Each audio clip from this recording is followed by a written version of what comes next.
Welcome, this is the Firmly Founded Teen, where teens get skills they just don't teach in schools. I'm your host, Joey Mascio. Today's review comes from Leanne Austin. Just sounds like a name you gotta say with a Texas accent. Leanne Austin. She says, love that Joey has found a fun way for teens and adults to learn more about their emotional health. The variety of examples and short episodes make this podcast entertaining and educational. Look forward to many more. So do I, Leanne. And a great way to ensure many more podcasts is to leave a review and share the Firmly Founded Teen with your friends so that they can leave a review. Right now, I don't know what I'm doing wrong, but if you search the word teen in iTunes, my podcast doesn't even register. All right, and many other strange ones do that really have nothing to do with teens or shouldn't have anything to do with teens. My friend tells me that it's all in the reviews. So right now I'm at 30, but I would love 30 more. So please help me out and leave me a review if you haven't done so already. And now episode 14, Us versus Them. The topic of us versus them has been on my list of episode ideas for about a year, before the current political climate came to be. So this topic is not political in the direct sense, though you can totally apply this to everything going on now if you want to. Because my job isn't to tell teens or anybody else what to think. It's to get you to think about what you think. Right? So this idea of us versus them came from a story of a conversation I had with a teacher colleague of mine. I'm a teacher and I was talking to another teacher. Let's call her Sarah. Sarah is known for having particularly sour views of lots of things. Now, in expressing frustration with the way our team of principals were doing things, she said, "They don't even care about students."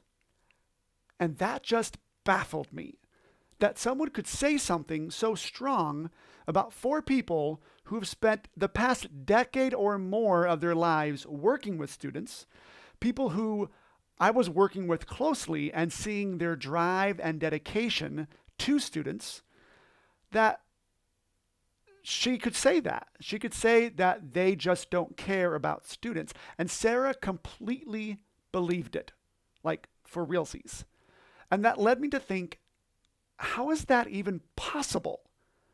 The us versus them mentality actually has a definition in psychology. It's the, quote, oversimplifying and distorting complex problems by dividing the world into an us and a them, and scapegoating and vilifying the latter, end quote. So what that essentially means is that in order to understand and comprehend what's going on, our brain separates things into an us team and a them team, and we make the them team the bad guys, right? And say it's all their fault, right? So, and this is found everywhere. In sports, obviously. Now, I always tell my students all the time, I don't sport. I don't math, and I don't sport. I don't follow sports teams, and I never know it's Super Bowl weekend, like ever. I know it's sometime at the beginning of the year, but I'm always surprised. And boy, I've never felt more wrong than when asked which team I was rooting for. And I took a guess of one of the two, of which I had to ask, now, who's playing? So I took a guess for the one that, yes, that's the one I want to win. And it was the wrong answer to this particular student who was asking. And their response was like, how can you be such an imbecile to be rooting for that team? It was just surprising. I was automatically them, and he was on team us. Now, this is also totally found in politics. Oh, politics, the great sport. One side versus the other, locked in a centuries-long battle of good and evil, where one side views themselves as good and the other as evil, and the other side must be conquered. All right, this is huge in politics. I believe whenever there's debates going on, it's like a boxing match. And one side's got to throw some punches and the other one has to take punches in order for people to say, yes, he clearly was the winner. He defeated them, two opposing people who apparently hate each other or have to hate each other in order to win the game and become elected in whatever they're trying to be elected in. So now the us versus them is found in education. Like you personally know that as a teen, there's the student versus teacher mentality. Now, I've heard students tell me, my teachers don't want me to succeed. Literally, I've had a student tell me that. And I'm like, what, all of them? I mean, what are the odds that you got all the teachers who got into this industry to crush the life of students? Right? And it's just kind of, again, baffles my mind that we will tell ourselves that story and then believe it. Now, of course, teachers do this too. Right? Teachers will say things like, all students don't want to learn. Like these students do not want to learn, and it's our job to make them learn, or they're just impossible. I've heard that said. My sixth period is just impossible. And turning it into an us versus them mentality. And a me versus them also counts as an us versus them. Sometimes there's just one person in the us category, which turns it into a me versus them. Now, of course, this is found in race. Okay? We know that's going on right now. One race views the other race as a race who everyone in that race views their race poorly. Now, I'm not saying there are not different groups of people in life that people belong to. Totally. Like, I completely get the us part of the equation. I love being a part of an us. Right, having a sense of belonging, self-identity, right? It's great to be able to root for people that are on the same team, or whatever, or to hang out with people who get along with things that I like and people who I get along with. I even get the them part, right? There are people who are going to view things differently than I do, right? Who are different from me. Right? Who either look different, who act different, who love different things, who see things differently. Right? People who have different positions or job descriptions than I do.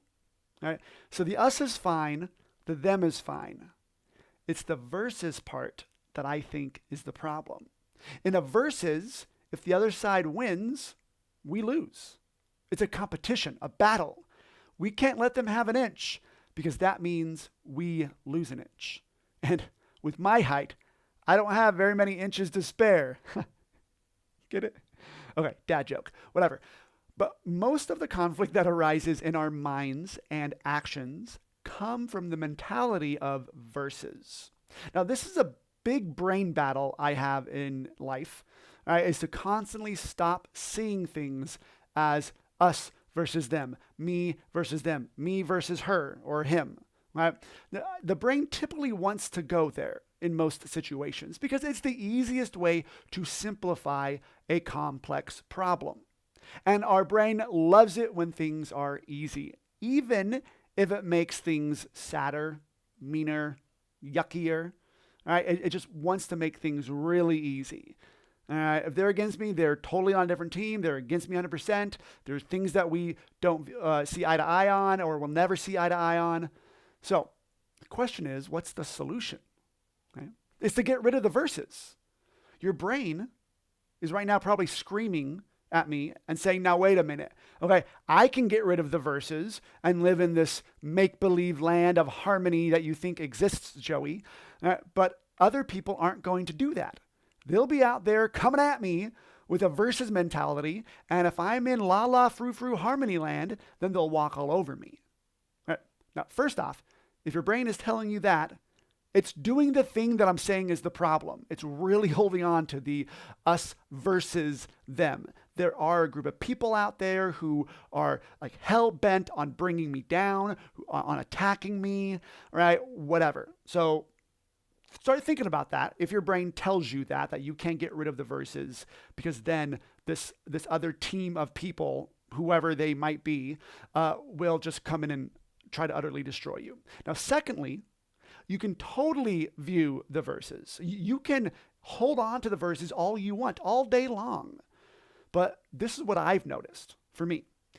Whenever I try to close the gap between the us and the them, it always feels better than trying to expand it. I also always get better results in my life. Now, a boss of mine once asked me if I was afraid that by doing this, by closing the us and them gap, taking out the verses, right, that if I was afraid of getting walked all over, of not accomplishing the things I want to accomplish. And I responded, have I ever not gotten something that I wanted? And she paused as she thought about it, but all the work I've done, the things I created at that job. And she said, no, Masio, you always get what you want. And I believe that is in big part because of me working hard to take the verses out of my way of thinking. Because what if life really was this way? We are all part of the us. The verses we are against is not other people, but it's weakness, human weakness. It's bad choices. It's hate. All those things. All the things that all of us are at risk of. This way of thinking always works best for me. It gives me hope. This takes away the divide for me. Now, try it out and see if it helps you. Now, this is how you do it. When you're viewing something as an us versus them, think, in what way could I include the them in my us? That way, when you see it as both of you being on the same side, you can really find what the actual them is, that you both are verses and need to squash together. Does that make sense? So if you view someone as someone who's trying to take you down or bring you down or whatever. So, well, how could we possibly be on the same team? And if we were on the same team, what is the other team that we're against? Now, don't make the other team that you both are against just a different group of people. Okay, that will just be a different version of the regular us versus them. But think about it like, what are we trying to battle here? Is it weak communication? Is it misunderstanding? What are we versus together? And again, for me, that really helps me be able to just treat everything more positively. So to end, I'll try to put all this as simply as I can. Don't vilify the them. Seeking to understand the them does not weaken your us. Find something to love about the them. Make your us an us that chooses to love the them, even if you might not love or agree with certain people in the them. You really define your us by how you define their them. Choose to see an us that allows in more of them. And only then can we all truly be us. So, as promised, here is the breakdown of my poem, Black and Blue, from last week. If you haven't listened to it yet, then stop, go back one episode 13, and listen to it. It's like 3 minutes long. All right? So this is my interpretation of my poem, right? The way I saw it when I wrote it. The traveler is America. And due to a wrong step that was taken, we are now metaphorically black and blue. Okay? Wrong step being a wrong action someone took. We now have vision impairment, divided completely in perspectives. Right? One side seeing black and the other seeing blue. So that's causing some further missteps, leading to more metaphorical bruising. Because when your vision is blurred like that, it's really hard to see the best and clear path forward. Right? We are tempted to want to cut off one of these views completely. Right? To just get rid of it and go, no, this side's right, or no, this side's right, or that side's wrong. So luckily, the wise man in the story steps in to stop the the traveler from doing that, right? And shows the wisdom of seeing from both sides. And seeing from both sides is the only way to truly make it forward to that majestic destination.